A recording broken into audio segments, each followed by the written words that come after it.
Hello friends, welcome to journey of a seeker. मैं हूं Aparna Ganguly from Kolkata और आज हमारे साथ है मिसेस वीना मुंद्रा जी। वीना मुंद्रा जी, आपका बहुत बहुत स्वागत है इस शो में। जैसे कि इस शो का नाम है जर्नी ऑफ अ सीकर, हम जानना चाहते हैं आपकी जर्नी। जैसे भी आप बचपन में, आप इंडिया में पैदा हुए हैं, बचपन में आपकी कुछ आस्थाएं रही होंगी, उसके बाद सहज में आपका आगमन हुआ होगा, उसके बाद सहज में इस्टेब्लिशमेंट हो गया। इसके बारे में हम आपसे जानना चाहते हैं कि ये सब आपकी घटनाएं आपके जीवन में कैसे घटी। Over to you. बहुत बहुत धन्यवाद अपर्णा जी। वैसे तो हर एक सहयोगी के जीवन में ऐसी घटनाएं होती है कि बहुत चमत्कार और बहुत अच्छी अच्छी घटनाएं जो कि वह सबको बताना चाहता है, और आज यह मौका आपने मुझे दिया है, तो मैं इसलिए आपकी बहुत बहुत आभारी हूँ। शुरुआत में करूँगी, मैं सहयोग में आई 1994। 1994 में श्री माता जी की कृपा से मुझे आत्म साक्षात्कार मिला। ऐसा हुआ कि पहले तो सहयोग के नाम भी नहीं सुना था, कुछ भी पता नहीं था, लेकिन मेरे हस्बैंड डॉक्टर मुंद्रा के क्लिनिक में ज्योति नाम की लड़की काम करती थी, तो उसने बोला कि आज शाम को थाना के शिवाजी मैदान में एक प्रदर्शनी लगी है और आपको दोनों को वहाँ ज़रूर आना है। मैं नाराज़ थी, मैं नहीं जाना चाहती थी क्योंकि मुझे इतना टाइम नहीं था। मेरी सासू माँ बॉम्बे हॉस्पिटल में बीमार थी और मुझे रात को उनके पास जाना था, तो मेरे पास इतना टाइम नहीं था। फिर भी मेरे हस्बैंड बोले कि चलो उसने इतना बोला है तो जाके थोड़ा सा वहाँ देख लेते हैं, फिर तुम आगे चले जाना स्टेशन से। तो हम दोनों गए, चार्ट वगैरह सब लगे हुए थे, लेकिन उतना सब देखने का समय मेरे पास नहीं था। जाके हम लोगों को सीधा आत्म साक्षात्कार के लिए, रियलाइजेशन के लिए बिठा दिया गया।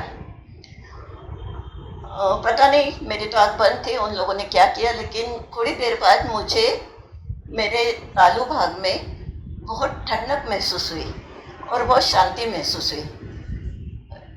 इतना सब हुआ, वहाँ से निकले, लेकिन निकलने के बाद मैं इनसे बात कर रही थी कि अरे ये लोग बोलते हैं कुंडलिनी जागृत हो गई, लेकिन जैसे खाली तालों में ठंडक आ गई, और इससे थोड़ी ऐसे होता है। कुंडलिनी जागृत तो कितनी महान बात है, इतनी जल्दी से हम तो ग्रस्त है, कैसे हमको मिल सकती है।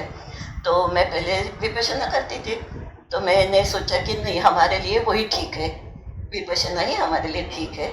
ऐसा करके वह बात वहीं पर ख़त्म हो गई, और उसके बाद हमने इस तरफ कोई ध्यान नहीं दिया। फॉलोअप के लिए लोग बोलते थे, लेकिन हम लोग बोल देते थे कि हमको टाइम नहीं है, क्योंकि वाकई ऐसा था कि सासू जी बीमार थे और फिर उनकी डेथ हो गई। फिर घर में वो सब माहौल था, और ऐसे करके 2-3 महीने निकल पड़े और हम सहयोग के बारे में बिल्कुल भी भूल गए थे। उसके बाद उस समय रेकी का बड़ा चलन था, तो 1 अप्रैल को हम दोनों ने, हस्बैंड वाइफ ने, रेकी का कोर्स किया। रेकी का कोर्स करते समय हमको हाथों में बहुत गर्मी फील हुई, तो वो रेकी मास्टर ने बताया कि जैसे सूरज से एनर्जी लेते हैं और वही हमारे शरीर से पास होती है, तो इसलिए आपको गर्मी फील हुई, तो आपको एनर्जी अच्छे से फीलिंग आपको आ गई है रेकी की।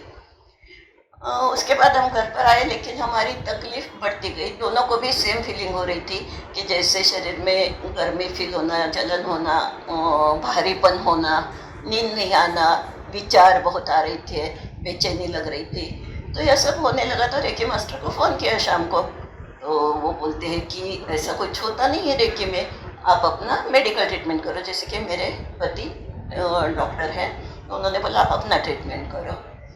उसके बाद दूसरे दिन ज्योति को जब पता चला कि ऐसा सब हुआ है, तो वह आई घर पे और उसने हमारे दोनों के सामने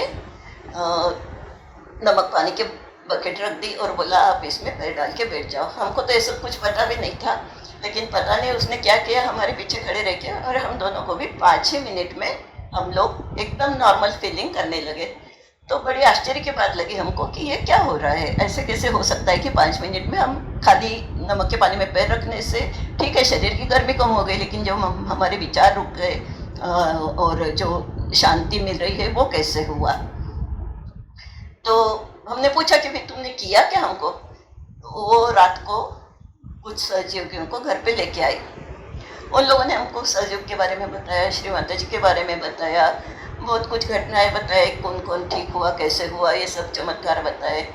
ऐसे वो लोग आते थे, हफ्ते में 2-3 बार आते थे और ये सब बातें बताते रहते थे। लेकिन जैसे कि हम दोनों भी बहुत बुद्धिवादी थे, तो ये सब एक्सेप्ट करना मुश्किल हो रहा था। तो एक दिन मेरे हस्बैंड ने बोला कि आप इतनी सारी बातें करते हैं, इतने चमत्कार होते हैं, तो हमको भी कुछ दिखाइए तो हम माने ना। तो उन्होंने क्या किया, 2 सहयोगी हमारे सामने बैठे हुए थे, तो बोला क्या होता है, तो इन्होंने बोला कि मेरी कमर में बहुत दर्द रहता है। एक सहयोगी ने आँख बंद करके ध्यान में गए और आँख खोल के बोलते हैं कि आपके कमर में इस जगह पे इस टाइप का दर्द होता है। और फिर उन्होंने उनके बाजू में जो दूसरा सहयोगी बैठा था, उनके बगल में जो बैठा था, उसको बोला कि मेरी कमर को थपथपाओ। जैसे ही उसने थपथपाया और इनका दर्द चला गया। यह हमारे लिए बहुत बड़ी आश्चर्य की बात थी कि यह क्या विद्या है, ऐसा कैसे हो सकता है, क्योंकि हम लोग उनसे 5 फीट की दूरी पर बैठे हुए थे और फिर भी उन्होंने वहाँ बैठ के और उनकी कमर थपथपाने से इनका दर्द कैसे ठीक हो सकता है। यह बात हमारे लिए बहुत ज़्यादा आश्चर्यजनक थी। मुझे भी स्पॉन्डिलाइसिस की तकलीफ हुआ करती थी, तो मैंने भी बोला कि जैसे इनका ठीक हुआ मेरा भी कर दीजिए ना। तो बोले नहीं, आप है ना ज्योति के साथ 1 साल तक 1 महीने तक आप सेंटर जाइए और फिर महीने के बाद हम देखते हैं क्या होता है।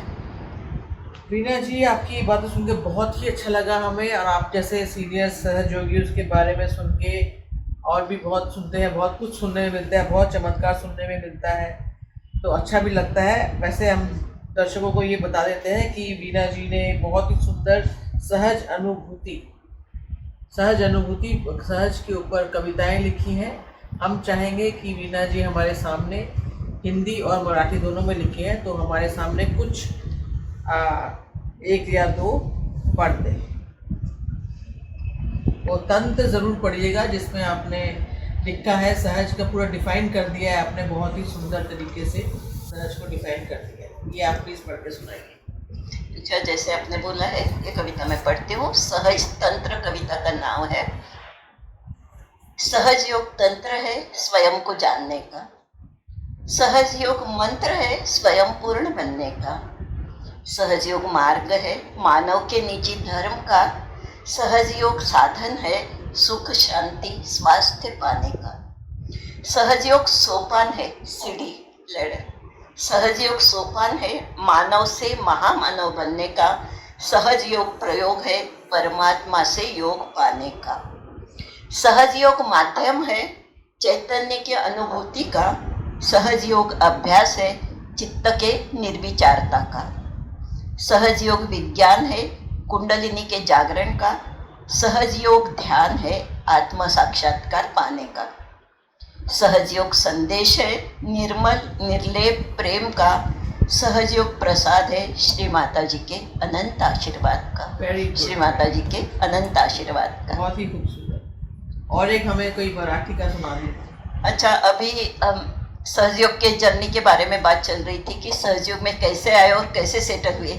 यही बात सब मैंने कविता में कही है और यह मेरी मराठी कविता है, माझा सहज प्रवास। सुदिनी एका सुयोग अवचित जुळूनी आला, श्री माताजींच्या कृपेत मला आत्मसाक्षात्कार मिळाला। थंड थंड थंड सहस्रार, थंड थंड थंड सहस्रार, मन शांत निर्विचार, अद्भुत अनुभूति अन आनंद अपार। सेंटरला जाणे नियमित, अभी आत्मा साक्षात्कार मिल गया, सेंटर जाना शुरू हो गया। सेंटरला जाणे नियमित, मीठ पाणी ने ध्यान, रूटीन झाले सहजाचे, वाटत होते छान, बहुत अच्छा लग रहा था। पण बुद्धी मात्र अधूनमधून छळत होती, बुद्धी मात्र अधूनमधून छळत होती, शंका कुशंका काढून भ्रमित मला करत होती। डाउट्स अभी भी आ रहे थे। योगी जुने भेटत होते, प्रश्न त्यांना विचारित होते, प्रवचन ऐकून माताजींचे समजून सारे घेत होते। अनुभव नवे येत होते, चमत्कारही घडत होते। जैसे सहज की जिंदगी में चमत्कार तो हम अनुभव करते ही है, तो चमत्कार के कारण फिर श्रद्धा बढ़ती है। अनुभव नवे येत होते, चमत्कारही घडत होते, श्रद्धा वाढून आता बसतान माझे बसत होते। मतलब मैं स्थिर हो रही थी सहज में। बुद्धीला जरी उमगले, बुद्धी तो अब शांत हो रही है. बुद्धीला जरी उमगले हृदय मात्र रिते होते. अभी हृदय में माँ नहीं बस रही थी, खाली था. बुद्धीला जरी उमगले हृदय मात्र रिते होते. भक्ती आणि समर्पण अजूनही दूरच होते. हळूहळू घडत गेले सहज योगात मुरत गेले. हृदय सिंहासनी निर्मला आईला स्थापित केले. ठीक है, महातन पे पहुंच गए. हृदय में श्री माता जी आ गई है. सहज योगात छान आता स्थिरावले होते. सेटल हो गई थी. सहज योगात छान आता स्थिरावले होते. श्री माताजींचे आदिशक्ती रूप ओळखले होते, पहचान गई थी. पण प्रवचनातून परवा उलगडले सार.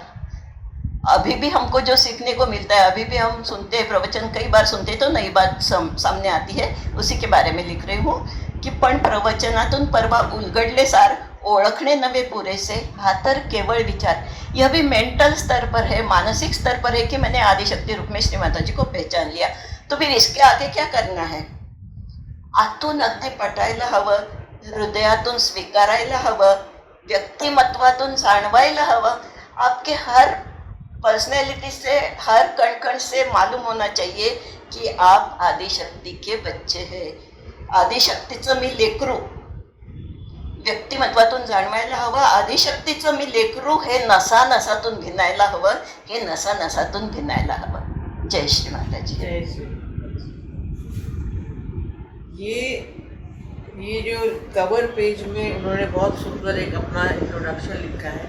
ये मैं चाहती हूँ कि आप ये बस लास्ट ये पढ़ दे और हम बहुत आपके आभारी रहे.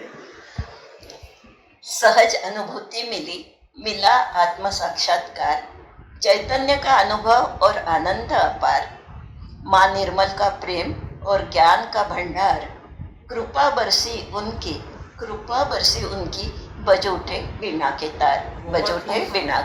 बहुत ही सुंदर. वीणा के तार बज उठे, जो पूरे विश्व संसार भर में हम सबको मधुर वीणा के तार हम हमेशा सुनते रहे. ये हमारी इच्छा रहेगी. Thank you very much and we will come back again with more episodes.